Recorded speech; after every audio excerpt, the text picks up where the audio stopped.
get us all together. Oh, there we go. Oh, unfortunately, Twitch has stopped working. Stupid Android device.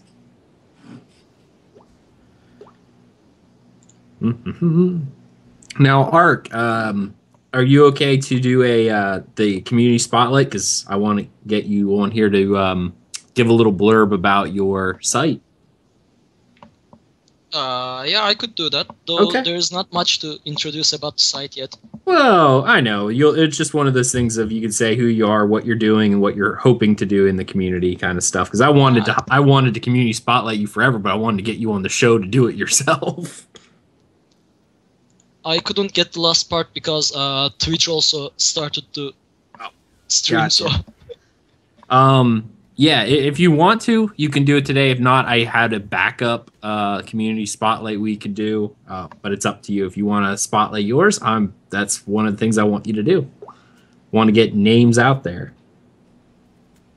Well, my logic tells me to do, and my nervousness tells me to not. Your comfort zone's good. Believe me. Up, there we go. I see it. I think we're on episode 25, good sir, not 15. Up to you if you want to spotlight yours.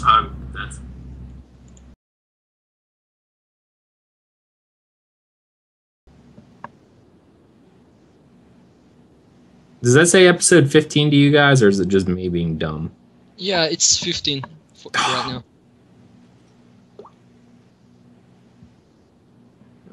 Let's check. Excellent.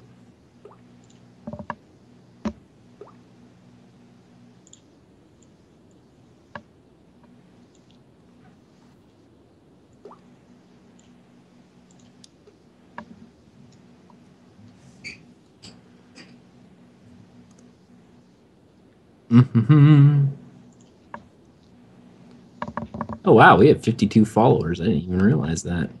Go figure. It's actually kind of neat. All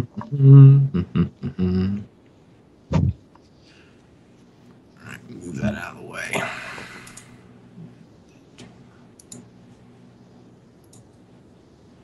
All right, let's see here. So we got the news, Ark. Just so you know, I'll be going through the news. We only have like 5 items, nothing really big. PTS patch notes for API.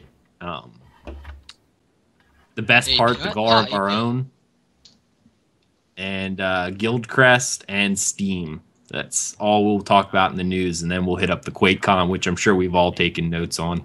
Yeah. that's the main part. The rest of the news this week pales in comparison. I don't really know what API is, so I might just not give any comments about it. That's fine. It's the programming language used to make add-ons, but they've added new stuff, which I think is kind of neat. I'm looking at Wikipedia right now. Back. All right. Got my other computer up so I can. Now Nice. You're gonna have to go to the dashboard to change the episode title if that's what you want. Yep, I'll do it.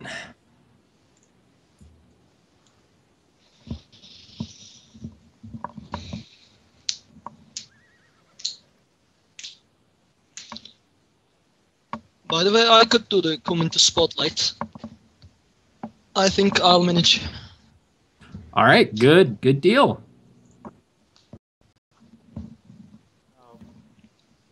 I wouldn't worry about it. First time I did a podcast too that I guessed on, this was a long time ago. I was nervous as all get. Now it's just now it's just fun.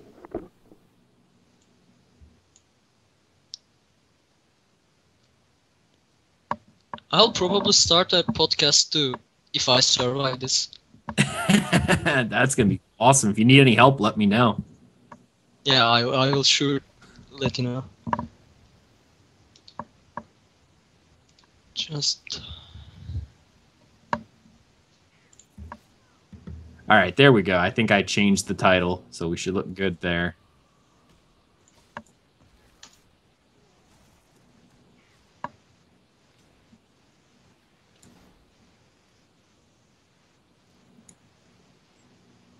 Mhm.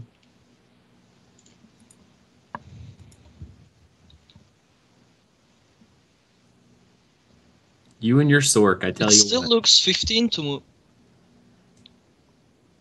It should be changed. I'm refreshing the page and yeah, it looks 15, but probably it'll change later. Okay. I'm not sure how Twitch works. It should be changed. It's really strange. We'll check.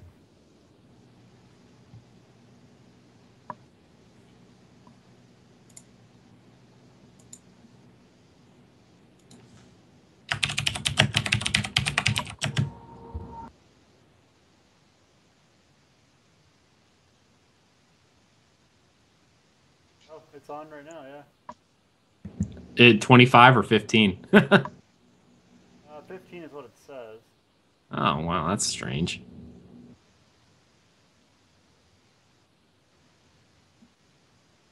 I got the video quality CF.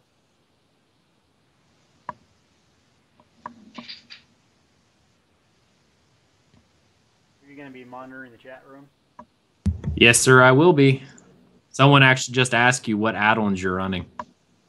Show you. A lot. I don't have That would be from Captain Creamsicle. Very I don't nice have them name. all organized, but you can see here a bunch. So have them up kind of thing. Well, it looks like you got a mini map. I see Wicket's framework in there. Oh, dear heaven. Yeah, they're not all active. Basically, FTC, Wicked's framework, Outfitter, that type of thing. Undiscovered, that's what lets me see like all the world bosses, war books, and cards, and quest hubs, and all that stuff. Right. Well, the first thing I think I noticed from your UI in particular, you got the Wicket's framework up at the top, but you also did away with a compass. What is the mini map icon you or add-on? DR's minimap. Excellent. And also you looks like you redid your health, stamina, magicka bars. Oh yeah. Is that part of Wicket's framework or is that a separate add-on? Yeah, if you go to settings, Wicked's settings, then you go to enhance player's HUD, reposition PTSD and PTSD, always show. It has 3 bars stacked up, so I don't have to look all over for my health and stuff. Well, I like it like that. I don't like the FTC one, so that's what works for me. Captain Creamsicle in chat says, "If is FTC the one that allows you to have the state bars there above your skills? Are you saying state or stat? I think you might mean stat." Wicked's framework that allows that. FTC is like the scrolling damage and damage stuff, but starting to fight now. So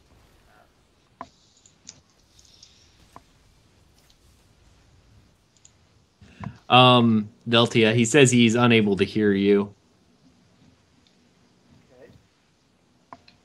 Are you not coming across? Like, I can hear you perfectly from this side, but I don't know if you're coming across on the stream. Let me, Yeah, I can hear perfectly too. Don't say anything for a minute. Let me see if I can hear myself. I am talking about random stuff.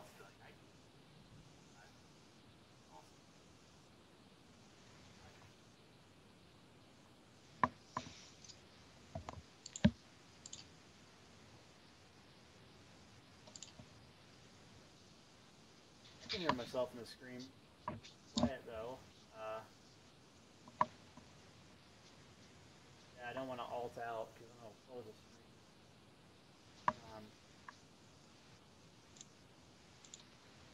Wolf.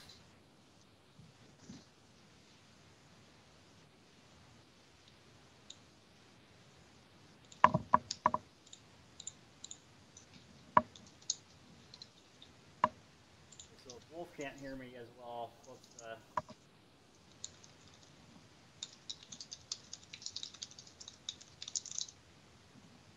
setting that might not be set on. I can. Okay.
I'll put my mic down.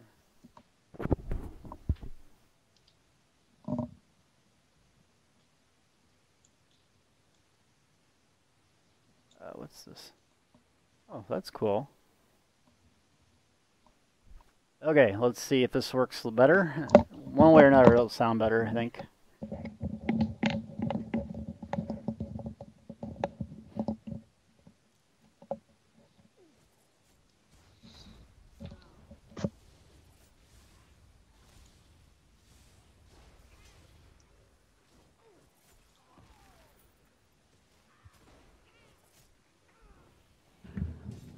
We got it's better. So Kazel, can you hear myself as well?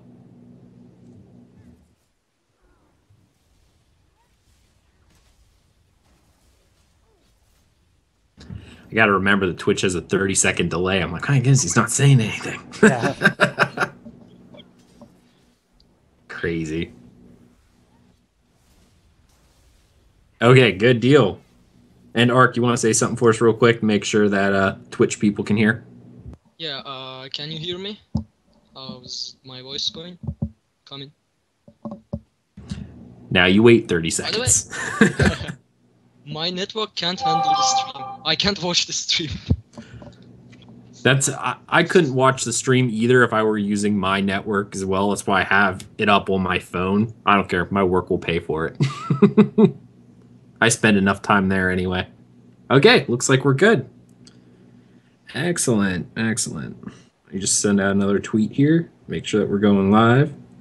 Yeah, let me know if someone needs me to respond in the chat room. Otherwise, I'm just gonna play and stuff. Yeah, I'll be keeping a eye on the chat room, and I'll be mentioning when people say something that's of note. Yep.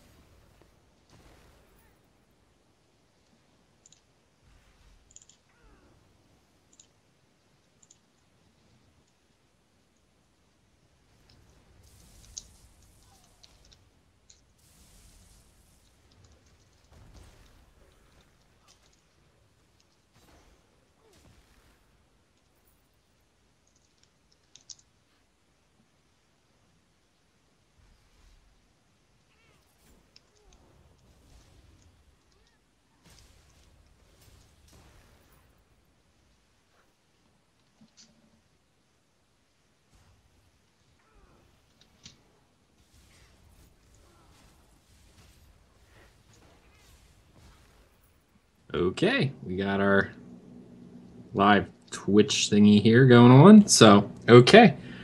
You guys ready to start? Yep. Yep. All right. I'll pull up my little recorder here. We'll do 10 seconds of silence, and then we will get this going. All right? Okay. All right, starting the silence now.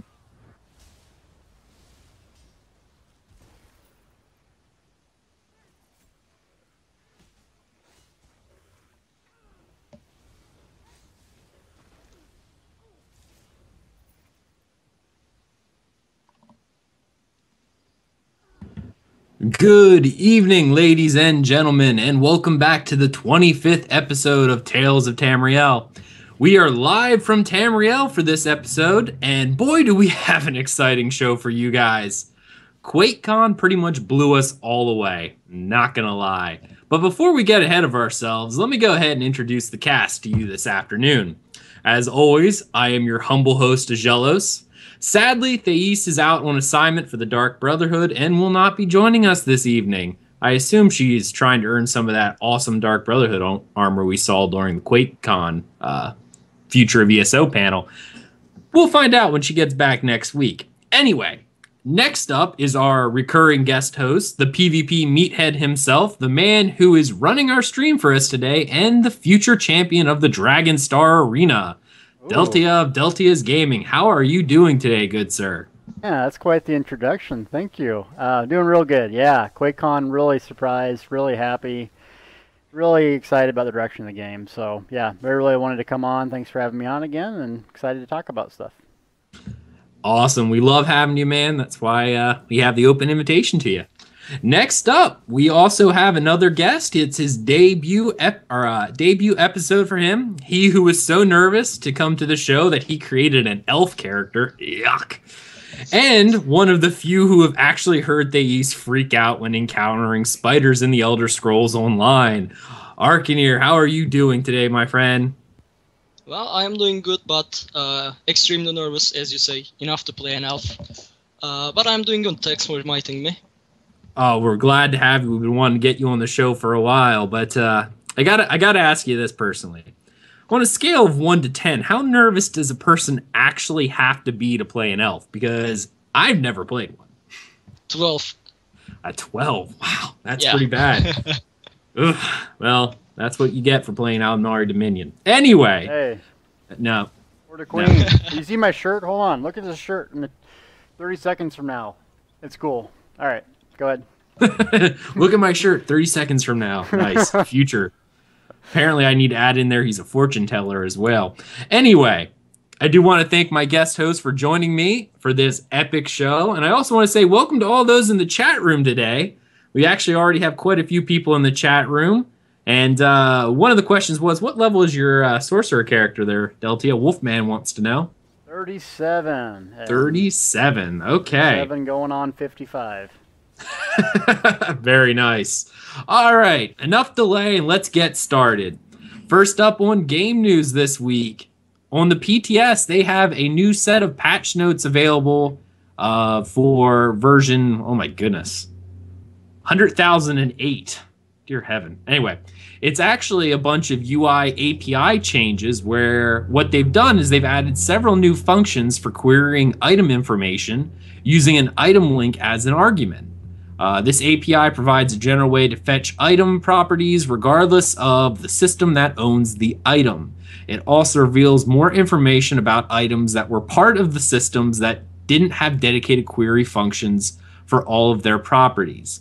Many systems already return item links such as crafting, trading house, inventory, etc. Okay, for those who are not very tech savvy or pretty much just said I did a bunch of gibberish right there, pretty much what these API changes will allow us to do is, who here has actually played around with the guild store system, like, at all? Sucks, right? Yeah. A lot of these APIs will actually allow for more creation to grab and get these items, like for such as search functions, because I know pretty much the way it works now is there's an add-on called, what is it? Guild store or something like that. All it really does is scans, like it's an automated scan thing where it scans everything in all of your guild stores and then it just builds a list. This API stuff should allow us to more easily get that information just by typing in names. So I think that'll definitely be very helpful. And for the 90% of the ESO player base will probably not find this very helpful. But those who are actually actively into writing add-ons and stuff will definitely want to take a look at this full list and check out what you got. It looks actually really cool, and I'm probably going to play around with it a little bit. But next up, probably the most important news that happened at all this week is a Guar of your own. Yes, I said it. Gaming Heads has come out with a special new Guar plushie, and it comes with a special in-game pet. Have you guys seen this, Deltia? Oh yeah, I tweeted at him and I misspelled Horker because I wanted a Horker one, you know, from Skyrim, and I spelled Hooker. So that was pretty fail on my part. But yeah, I did see it. It does look cool. I almost instantly ordered it, but I had some restraint for the first time in my life, and I didn't. So yeah. How about you, Ark? Have you seen this? Yeah, I saw the Guar, but I don't really like the Guar, so I wasn't interested much. Well, since she's not here, I'm going to pick on her a little bit. I kind of showed this off to Thais, like on my phone, and she pretty much frantically grabbed my phone and was like shaking with excitement when she saw this. So I'm actually probably going to have to get her one of these for her birthday coming up. So that's probably what I'm going to do. I kind of like it. See, we were talking about this a little bit yesterday, I think it was. about how we thought ESO should monetize some stuff, and how I really didn't want to see anything in game, but I'm actually fine with the physical swag. I love physical swag, and I would actually prefer them not to have any kind of in-game store other than services such as name change, race change, maybe faction change. I don't know. That I'm fine with paying money for, but as a subscription game, I don't think they should ever have anything that you can buy. I know they already have one horse, and that kind of irks at me a little bit, but I love the physical swag. Which I'm riding. I love the Palomino horse, man. Which someone already bought, yes. Yeah, I love physical swag. I've gotten every single thing that they've come out with because I just love it. 2 copies of physical Imperial Edition for Thais and I. We got the Hero's Guide, which is gorgeous. And also, when Tamriel Foundry was having their ESO poster giveaway, I encouraged everyone on the show to go out and sign up. And I went and signed up, and I won, actually. So that was really nice, and I wanted to thank Tamriel Foundry for that. But now I have that as well. Had I not won, I probably would have bought it anyway. But yeah, so I'm probably going to get this. I like it. I'll probably buy 2. 1 for my office, just because. Yeah. People come up and be like, hey, did you get that for your wife? I'd be like, no, that's mine. Jeez. It's my Guar, fool. That's my Guar. Anyway, so if you're interested, you can get it from either Gaming Heads or the Bethesda store. And I'm actually going to pull it up right now. I'm thinking it's only $20, I think. Yes, $20. And its estimated ship date is July 21st. So that's actually tomorrow. So while it's not available right now, so tomorrow it will be. Who cares? You should check it out. And I'm probably going to order one. Okay, moving on to the next bit of news. Preview of new guild crest. Indeed. So they've released us a list of, or not even a list, it's an image of all the different symbols that will be available for guild crest. Ark, have you actually seen this? Yeah, I've seen this. I've seen that, and runed crests are awesome. Mm-hmm, definitely. And Deltia, what did you think of them? Oh my god, it's perfect for this game. I mean, you need something to show off your guild. It's all about guild pride. Why are you in a guild if you're not excited about it? So, I'm going to do the black and yellow, and that's going to be our guild. It's going to be awesome. Any particular symbol that you liked? Well, I didn't see all of them, but I'm probably a snake, since my name's Jake the Snake, and that's kind of dorky, I know, but yeah, so that's probably what I'll do. Well, good sir, you are in luck. There actually, really? there is a snake on here, and it looks like, from the look of it, it looks like a fist up in the air and a snake curling around the hand. That's sick, dude. So you just got yourself a guild symbol. Don't take it out there if you guys are listening, please. I am kind of partial to either the Meridia Cross, or there's also this one little sword. It looks like Tiber Septim's sword, but I know he's not around at this point. But it's kind of like a sword that's sitting upright and has 2 little circles around it, almost look like little halos. I really like that one. Who knows? But yeah, there's some pretty neat stuff. A lot of racial symbols on here, a few Daedric symbols, and there's a few little offhand stuff. Lions, wolves. Did anyone else get House Stark when they first showed the video? Because the first one they showed was the wolf, and I'm just sitting there. Is this Game of Thrones? Gag. So that automatically made me go, yeah, I can't. I mean, I love Game of Thrones, but I kind of like to be a little original, and I cannot do that with the dire wolf head on my tabard. But yeah, definitely, I'm loving the idea of the guild tabards. And what really is nice is one of my all-time favorite games was actually Dark Age of Camelot. It's one that I have probably the best memories of besides Warcraft, and only because Warcraft I played for a very, very long time. And I had a lot of friends with that. But the actual, the solo experience in Warcraft was not near as good as Dark Age of Camelot. I had memories of just running around there, having my tabards and all that. I loved it. And a lot of the developers who are currently part of ZeniMax actually came from what was old Mythic Entertainment before EA bought it and corrupted its soul. RIP'd it, yeah. Kind of what EA does, but Anytime if EA would ever buy like ZeniMax, not saying they, yeah, I would just have to quit. Like, nope, it's doomed. Yep. That's it. That's when the game. Yep. I'm done with this game. All right. Last bit of news for this week, and it has a little bit of controversy, actually. ESO arrives on Steam. And while this is both a good thing, because some people don't pay attention to the news or anything like that, you know, a lot of people buy stuff from Steam, and oh my goodness, if ZeniMax does anything such as, I don't know, the Steam Summer Sale, which I know it's over, but if they throw ESO up on the Steam Summer Sale, they'll get a huge amount of sales just from the Steam Summer Sale. But there's been a little bit of controversy about this, and most notably is because there's a special limited time offer with a Whiterun. It's the Whiterun Wolfhound pet. That is a special offer for people who buy from Steam. A lot of people I've seen on Twitter have been complaining about, hey, can we, you know, our current people who've been playing, can we get a Steam key or something like that so we can get the, and they said no. Pretty much this is a one-time only thing for people from Steam. Now, later on, they actually said in it's on their support forum knowledge base right now.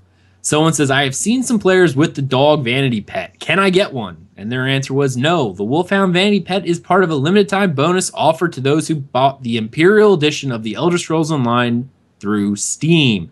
We've received many questions about how non-Steam customers can get the in-game ESO Whiterun Wolfhound pet that is currently an exclusive part of the Steam offer. While the Gray Wolfhound will remain an exclusive through Steam, we will be offering a brown version of the Wolfhound pet, tentatively known as the Riften Wolfhound, at some point in the future. Stay tuned for more details on how to get one.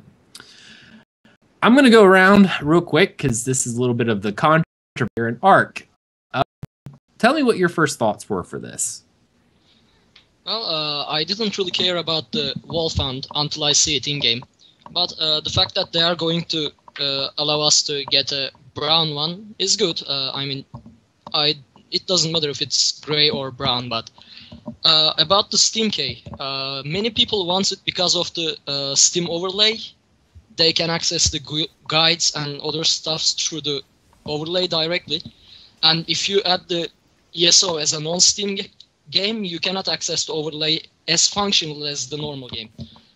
I was expecting them to give a Steam key through with like purchasable something with price transfer, because I believe Steam is not going to allow other people to use its functions free. But I would pay my portion of the price to transfer to Steam. So I was expecting them to do that. Are you referring to, like, because right now I was half tempted just to rebuy the darn thing, but I would want the Imperial edition, and that was like $50 because it was 40% off. But that's a nice chunk of change. Are you referring to like offering maybe like if I pay $10, you'll give me a Steam key because I'm not really buying it off you already have. I'm just kind of getting an upgrade key. Is that what you're kind of aiming at? Yeah. I was trying to say that. Right. I just want to make sure I understood that one. Deltia, what do you think?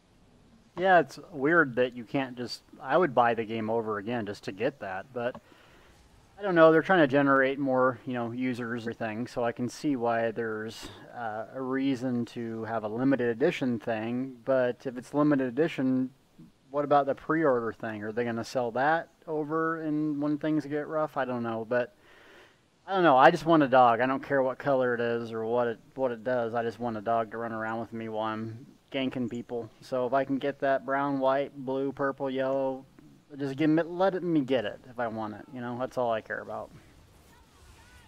Right. And here's the thing. I think this is the one time that pretty much both sides of the ESO camp, both the MMO players and the Elder Scrolls players, can agree on one thing. Both types of players, at least 90% of them, like collecting things. And that's why I like mini pets. I mean, Warcraft, I had a bunch, and Final Fantasy 14. Anytime there was a mount or a mini pet, I'd go after it. Not because I'd actively use a lot of them. It's just because it's fun to collect. Now, I know this wasn't something that a lot of the single-player Elder Scrolls. I'm going to say this right off the bat. Pretty much everyone who played Skyrim, and specifically Hearthfire, is pretty much a closet hoarder. We actually made jokes about making a podcast called ESO Hoarders, and that may happen later on if Housing is released.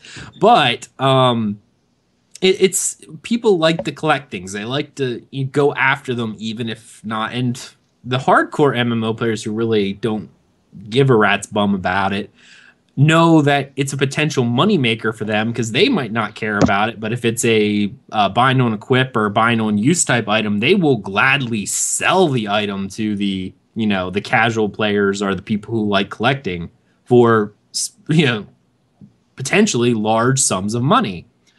So having collectibles is definitely one of the nice things. Now, I don't mind exclusives. And one of the hardest things is, I know back in the day, Warcraft didn't really have a lot of exclusives unless you showed up to like BlizzCon or something. Then they might have one or two.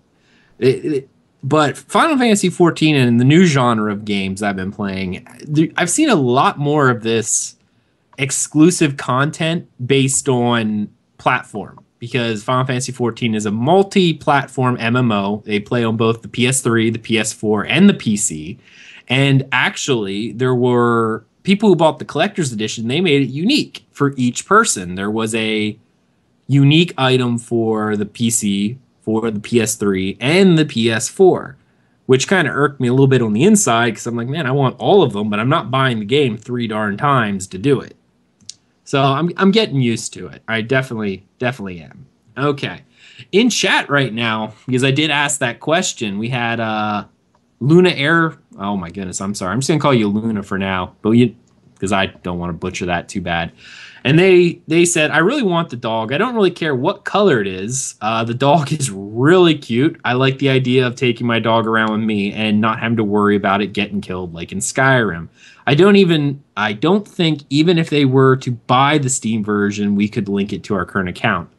Luna, I actually do believe you cannot link it to your current account. So you'd have to start over, which kind of null and voids what a lot of people were planning on doing anyway. But yeah, I think that's the general consensus with the dog. I've actually seen the dog run around a few times since the Steam sale, and I gotta say, I like it too. I looked at it, I'm like, wow, I would actually want to run around with that. I don't bring my monkey out or anything like that. I mean, I did like the first time I got it, but I'm like, yeah, who cares? But the dog I'd actually run around with. Oh, okay. And Luna just said she's a TES fangirl on Twitter. Really? And that is easier. Everyone should follow her. She's fantastic. And Kipster says I'd buy the Steam full version, but I wouldn't get any class or wouldn't get any class, any faction perk. Yeah, that's true.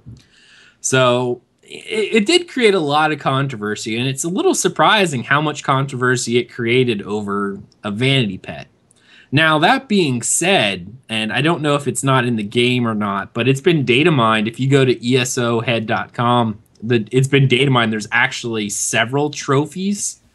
That's what they're labeled under for these animals. There's actually 3 or 4 different kinds of dogs in there. One's like a golden retriever or something like that. I don't know how you get it. It's in the game because it's been data mined, so the code is there for it, but it may not be implemented yet how you get it, or it may be hidden. I don't know. I haven't seen anyone with it. I haven't seen it drop. I haven't seen anything like that. But if you go to ESO Head and check it out, there are several. There's actually quite a few. There's like Lizard, there's Scrib. There's all these different little vanity pets that are apparently in the game because they've been data mined.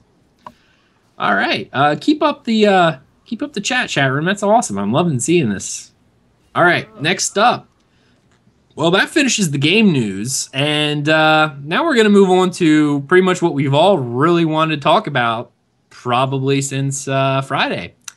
The Elder Scrolls discussion topic is going to be the topics covered at the Future of ESO panel at Quakecon. First off, let's go ahead and just let's go around to each of the hosts and just give a little blurb, a little sentence about what you thought overall without giving too much detail about what you thought about the panel. Ark, why don't you go first? I didn't really get what I'm going to do. Okay, let's go to Deltia then, and then we'll circle back around to you. I was utterly blown away by their openness, meaning the developers. They actually played the game, they get it, they didn't dodge any hard questions. It just felt like they actually are building the game for us. It's not a business model. They could have easily did free to play by now and just made this game a cash shop piece of junk like some other games I used to play. It was just incredible. I mean, it was awesome doing small game content combined with large, combined adding more stuff, and it's free. I mean, I was blown away. It was. I mean, I came from Star Wars. As soon as you go down that road of paying for, content and pay free to play, your game starts, in my opinion, your game starts to be just based off of money. And at the heart of this game, I want it to be a subscription-based game. I want to pay and know that the developers will take care of the game. And it really feels like it that way. I mean, this game didn't start off as the most popular game, let's be honest. But there's a lot of people coming back to it because it is promising what they're doing. And it was refreshing. I've never heard a development team talk about stuff like that. I mean, just like even the stamina builds, like the things that we sit around and talk about all the time, or they're broken, and we're like, oh, stamina builds suck, which I'm doing right now. But, they're talking about it too. They know it. And that was cool. It really was. So I loved it. Right on. I know, like you said, one thing I was really blown away with was the amount of stuff that they're actively working on. And like you said, I went through the Q&A session, and there was only one question where I wouldn't say it was an active dodge, but they probably just didn't have anything to talk about. Yeah, specifically the mini game, but that was the only one. Yep. And they're like, as soon as we have something, we'll tell you. But I just don't think that was something that's in the cards for them at the moment. Cough, cough, Zenimax, Witcher 3 as a dice game. You should bring that in. That would fit. And I would lose all my gold to it because that's why I've never beat The Witcher or Witcher 2. How'd you find out about that dice game? From a prostitute, which I was currently already spending my money on. So that's why I've never beat The Witcher or Witcher 2, because I lose it all in gambling and brothels. Yeah. I'm always broke. I've never made it through all the way. Anyway. Story of my life. No, I'm kidding. Yeah, it happens.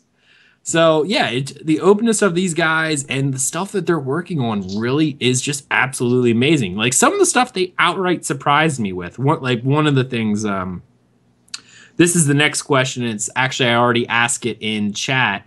What was the single favorite part of the interview? If you could pick one thing out of the entire interview that was your favorite or that surprised you the most, what would it be? First off, Kipster's one word was spellcrafting, even though that was 2 words. Yeah. Wolfman was blown away by the new motifs because a lot of them were really cool. Wow. Yeah. Mm-hmm. I would actually have to say, as much as I want to say the Imperial City, I kind of knew that was coming already. The single favorite thing that I saw that kind of blew me away, FaceFX. I didn't even know they were working on that. Like the FaceFX software that they're using to redo the facial animations, we'll talk about it in depth later, but that was probably the one thing that I didn't know was coming. And it just, like, the difference and the amount that they showed us was just, it was crazy. I was like, wow, this game is already immersive, and look at that. That is awesome. Ark, what about you? If you had to pick one thing from the interview, what was your favorite thing that they talked about?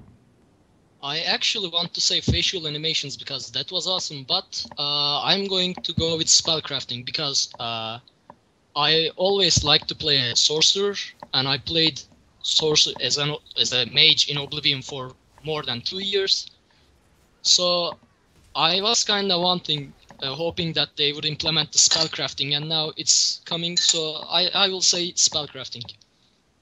Well, you're not the only person. We had both Kipster and TES Fangirl. Both were saying the same thing, that they were looking forward to spellcrafting. Hey, can I say something quick? Yeah, Deltia, I was coming to you next. That was my That was my biggest fear of spellcrafting. As a PvPer, and we'll get into it later, I'm sure, spellcrafting could break this game. Balancing wise, I am terrified of spellcrafting. And now I heard the guy give an explanation about we're gonna how they're gonna counteract making it overpowered. But that's why you have classes. Classes feel unique because they can do things that other classes can't. Blade can stealth, a Sork has a finisher, a Dragon Knight has talons. I don't want everyone else to have those things because then what's the point of having a class besides your passives? So I don't know.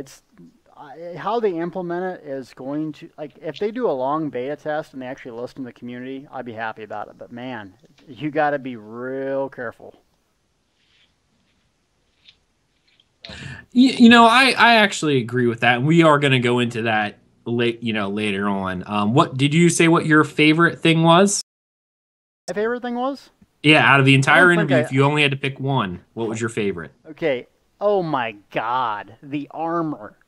Was I the only one that saw the PvP armor and said, I'm going to take a week off to get that? I mean, that is the coolest armor in the universe ever created. I was like, jaw-dropping amazing. So, yeah. Right on, yeah. I know we were talking about a little bit last night where we were both gushing a little bit about the specific Ebonheart Pact Alliance armor. It really did look completely badass for, I'm not even going to bleep that out because it's true, it did. It did. It looked all of it looked fantastic. All the new armor models. I love that they showed us the ZBrush models just to show us the detail in them. It really did look really, really cool. And want to say hey to all of our chat room again. Hey, Panda Bear, I see you finally made it in. Awesome. Nice to have you. Okay. And all right, now let's get into the big meat and potatoes of this. For the people who actually did not get a chance to see this yet, what happened was they had, oh my goodness, I should have counted before this. 1, 2, 3, 4, 5, 6. 6 of the developers, not including Matt Fire himself, come on stage, and they all got to talk about a very specific thing. They had Brian Wheeler.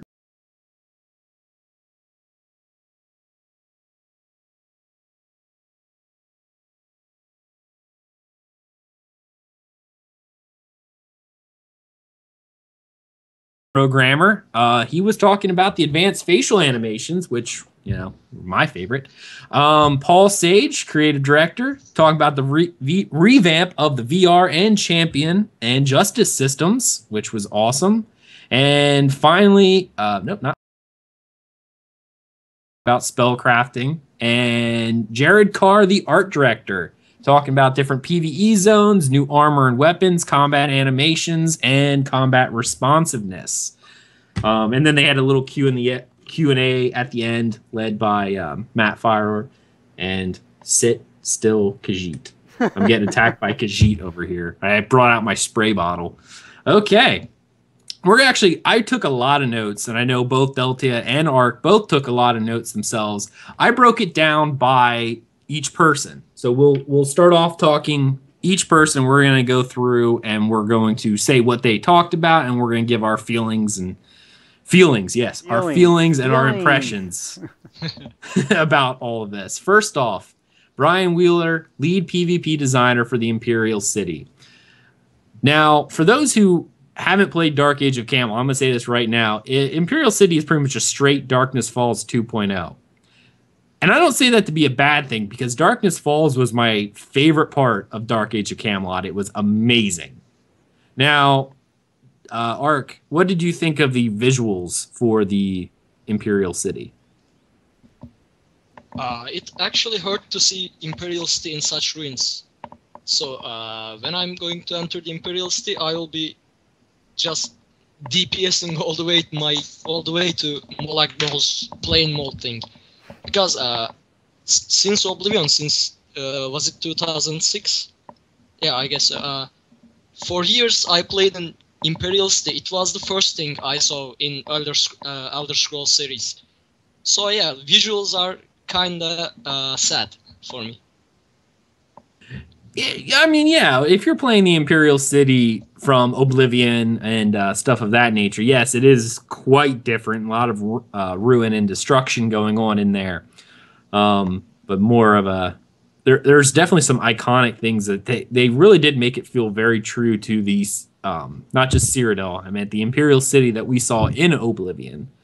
Kind of hope they just scale it up a little bit with a little bit more space.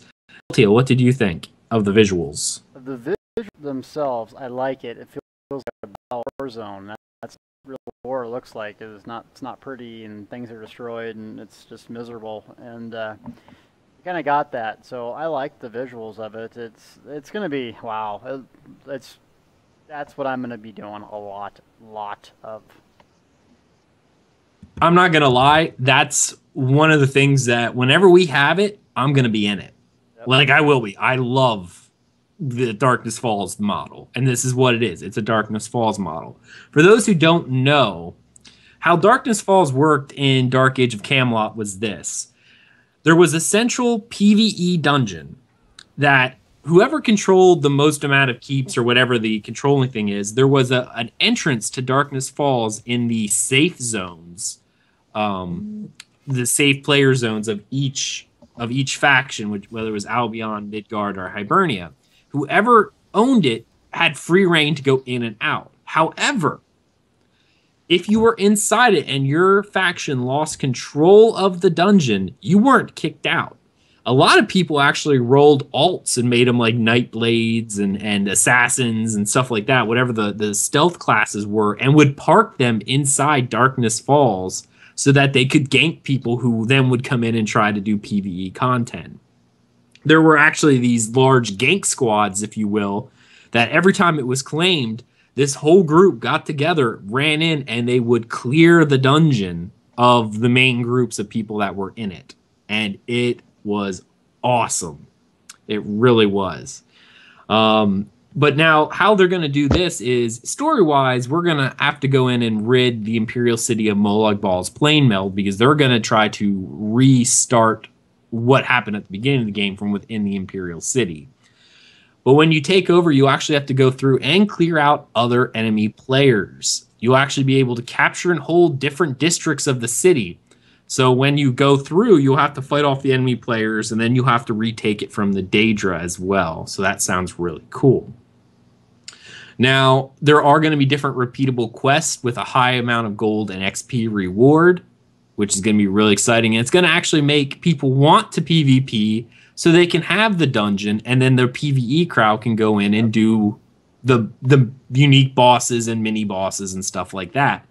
And also, here's something that was really, really neat, is there's a craftable station within the Imperial City, and the only people who can get to it are the people who own it. And that is the only location where you can craft Imperial Daedric armor. That is awesome. Indeed. So you're going to want to get your crafters out there. What do you guys think about that, Deltia?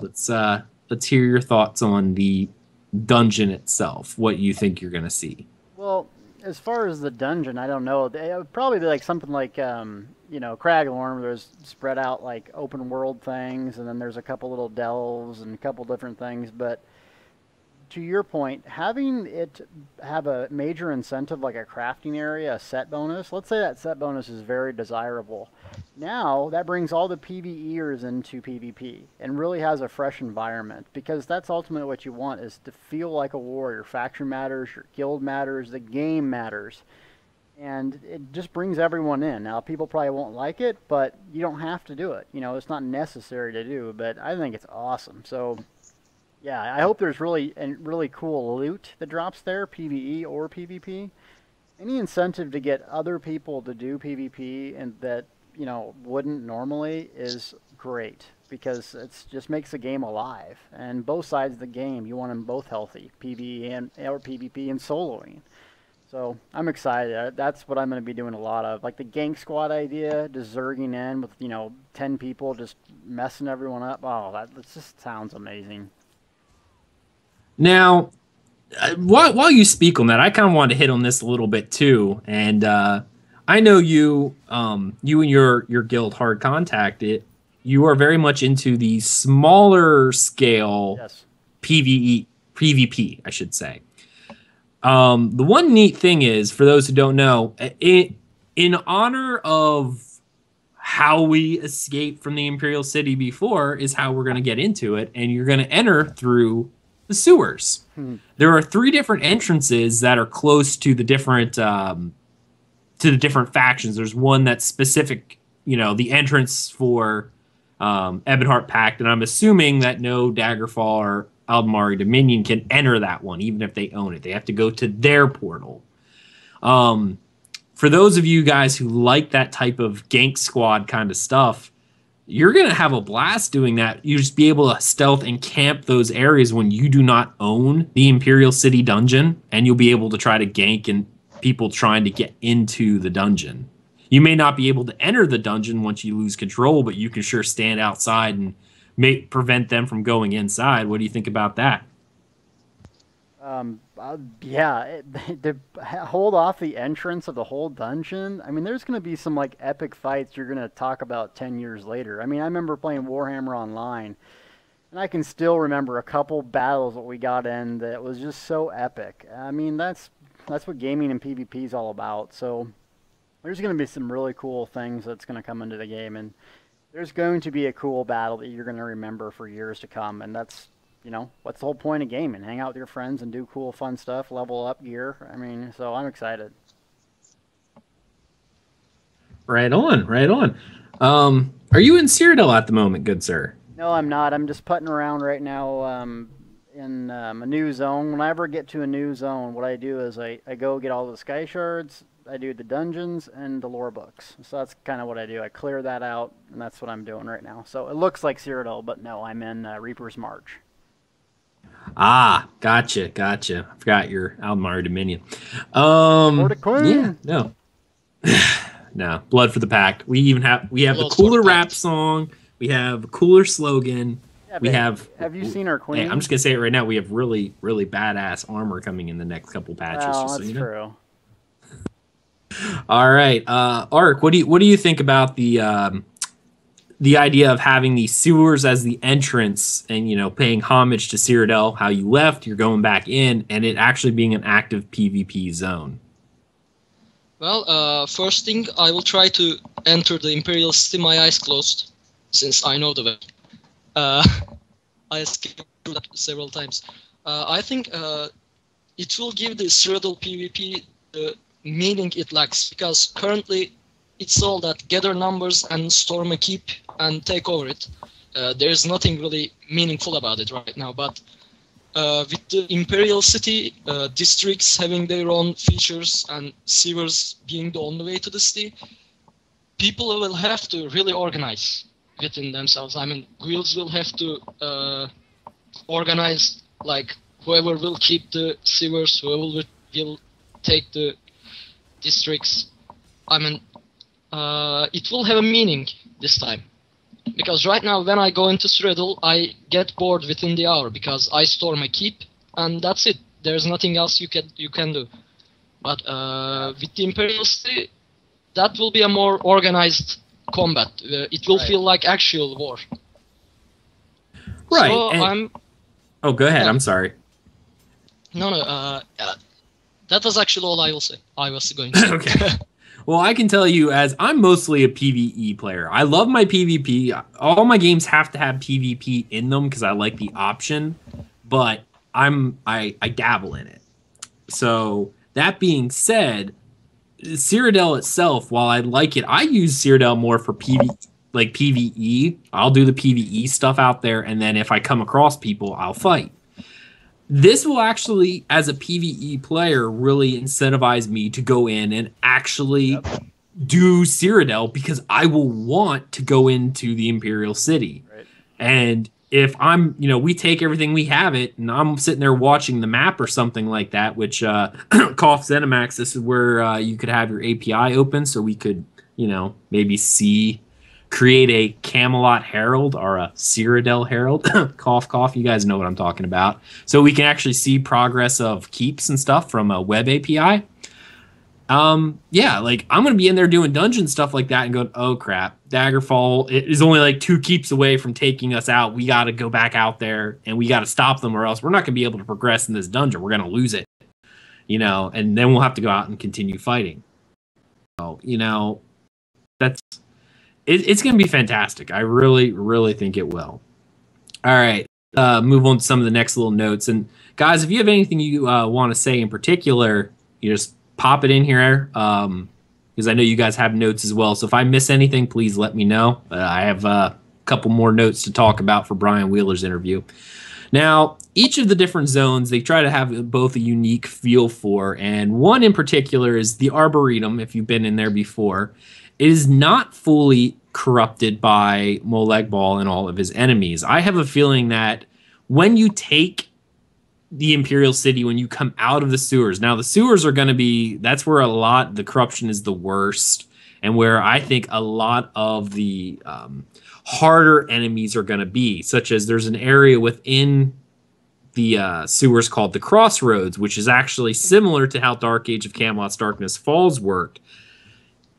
Each zone would have kind of a few top tiers to themselves, but they kind of convened a little bit towards the center, and down near the center was where the hardest and most unique bosses were. And I think that's where a lot of it's going to be as well. Now, but I think when we first take over the city, this is just conjecture and speculation, is the Arboretum, when we pop out of the sewers, this is where we're going to be, and I think this is where the Imperials who are entrenched in the city are going to actually be at, and where we'll start taking quests and stuff like that to try to help them out. What do you guys think about that? Ark? If I remember correctly, they are going to add some unique boss to that Crossroads sewers, right? Yes, that's correct. And it will be accessible by all 3 alliances. Right. Yes. So it's going to be fun, because I really would love the situation of, like, you remember the dungeon run we did last week? Oh yeah, that was a lot of fun. Yeah, imagine this. We are going to we are fighting the boss, and after several times of dying, we are almost about to get the boss. It's like has 1% of health, and Aldemir Dominion storms in, kills us, and takes the boss. That happened a lot. It would be frustrating, but yeah, that would be really fun. That actually happened a lot in Darkness Falls and Dark Age of Camelot. Whenever you lost something, like you could be in the middle of a fight, but you would get a message going, you've lost control of Darkness Falls, and you're sitting there fighting the boss going, oh crud. In like 2 minutes, we're going to have 100 of the opposing faction running through here and trying to kill us. We have to hurry up and finish this boss and get out of here. It's definitely going to be a lot of fun, and I know I'm very much going to want to go through and gank the other people. Like, I'm going to wait for them to pull, too. I want to ruin their day. Better yet, I'm going to sit there and watch till they're down to, like, 10%, where it's like, all right, we're going to get it, and then rush through and kill them. That's what I want to do. Okay, Deltia, what do you think about that? Well, yeah, I mean, I like the whole flipping the zone type of thing. That was like Warhammer, and I think that's a lot of where those developers came from, that game. And Dark Age of Camelot, Warhammer, some of those concepts are really fun. It just depends on the execution. PvP is all about incentives. There has to be incentives to do it, both PvE and PvP wise. And so we'll see what they come up with. But I think it's a good concept so far. Definitely. And I mean, like I said, Dark Age of Camelot was one of their most popular features back like 15 years ago when this was the game to play. It was their most popular feature, like one of their most popular features. So when it was added, that was the thing to do. Next up is the Market District. That is the capturable switch from Daedric to a different alliance. And once you capture the Market District, then you'll be able to actually respawn there, sort of like a forward camp or a keep itself. And this is where the specific trade skill stations are that allow you to create the Imperial Daedric gear. So if you want to create that gear, this is where you need to go. As a motorcycle goes by. Next up is the Temple District. This is where they're trying to kickstart the plane meld under the Temple of the One. Oh dear. They're trying to restart it, so we got to go in and crush them. I have a feeling, like I said, once you take over the market district, that's going to be your PvE base of operations, and you'll start spreading out either to the sewers to hunt the dungeons, or how I envision this to be is the sewers are going to be where the bosses are, where the raid bosses are, where that's where you're going to go. You don't really get quests to go down there or do anything, but that's where the darkness is. You know, darkness is coming, Pyramid Head kind of creepy stuff going on down there. And I think the other districts is where you're going to have your daily and repeatable quests and stuff of that to earn money, you know, while you're in there. Go and try to interrupt the plane meld in the Temple District, or go over here and try to do this, or, you know, et cetera, et cetera. That's where you're going to start getting the questing stuff. So as we said, you get in via the 3 sewers. And there's going to be a safe zone in each entrance to get the story and help the Imperials try to get out of the city. Again, they did the same thing within Dark Age of Camelot. When you first zoned in, there was this one section which was very, very high, and you kind of had to drop off a ledge. But while you were up there, you couldn't be killed. So, like, that was your safe zone. Now, when you hop down, you could get ganked by, you know, the opposing forces if they were down there. And I know many times during Darkness Falls, I would rush in and the enemy would have a gank squad sitting there right at the base of where we would come down, where all the vendors were and everything. And they would just sit there and wait for players to be dumb enough to hop down, and they'd murder them. And they would just sit there. That's what they were doing. They were farming kills. And so I have imagined you'll be able to do that here. Like you can be able to go to the edge of the safe zone, and you'll be able to wait for people to leave. So, does anyone have anything else to say about the Imperial City? Because that's the end of the Brian Wheeler part of this Q&A. Did you guys have any notes or anything you want to say? Actually, I have a question. All right, Ark, what's up? I wonder how will they keep it from becoming a large-scale PvP? I mean, when like 50 people gathers, like they storm a castle, what will happen when these 50 people storm a district? Will it be able to hold these 50 people against maybe with opposing forces, or will it just be like ants or Zergrush? Well, I wonder about that. Well, here's how Darkness Falls worked. Whenever, like, if Ebonheart Pact, we'll say Aldmar Dominion have it because I like beating up on the elves. We'll say they have Imperial City, and they're all in there doing their dungeon stuff, they're doing their quest, etc., etc. When they lose control of the Imperial City, okay, and to like the Ebonheart Pact can now enter. They will lose control of the market district, which I imagine that's when all the Daedric stuff will respawn within there, so that they don't have their respawn location anymore because they've lost control. Here's how the PvP works, which makes it a gank squad, really. The opposing faction, those who have lost control of the Imperial City, once you die and respawn, you cannot enter until you retake over. So there could be 50 people running in there, but unlike, they could kill Ebonheart Pact every time they walk in, but the Ebonheart Pact can just keep respawning and entering the dungeon. When one of them die, they're kicked out of it and cannot get back into it until the dungeon goes back to their control. So it's not like their Zerg would last forever, because eventually, you know, they could have 100 people, but every time one dies, that's one less person they'll never get back until, you know, they gain control of the dungeon again. So once their Zerg's wiped out, there's no more fear of those people until they gain control of the dungeon once again. Yeah, that makes sense. Yeah, so it definitely, it was a fun experience when people would hide and gank in there, but they knew if they died, they can't get back in. It's a, let's see how many kills we can get before we're killed. Yeah, because once we're killed, we can't get back in. Back to Ark's question, how many people is this designed for? Because I didn't hear him, I assume it's small, but did they like have it instance-based, or, I mean, did they, I didn't really touch on, is it designed for 20 people, 15, 100,000? I mean, what was it, did you guys hear? I'm going to imagine, because they're not probably going to do phases, similar to how they do the PvE zones. You know, like the PvE zones, they have a number threshold. Let's just say it's 200 people. Once 200 people get into a zone, it creates another channel of that zone, and all new people get into there. I'm going to imagine this zone is going to have the same threshold as the amount of people who are in Cyrodiil, which I think is 2,000 total, I think. So when you're in there, 2,000 people will be allowed to be in the zone at a time, I would imagine. I don't think they're going to phase it out, because if they phase it out, then how can you kill off the enemies? They'll be in a different phase than you.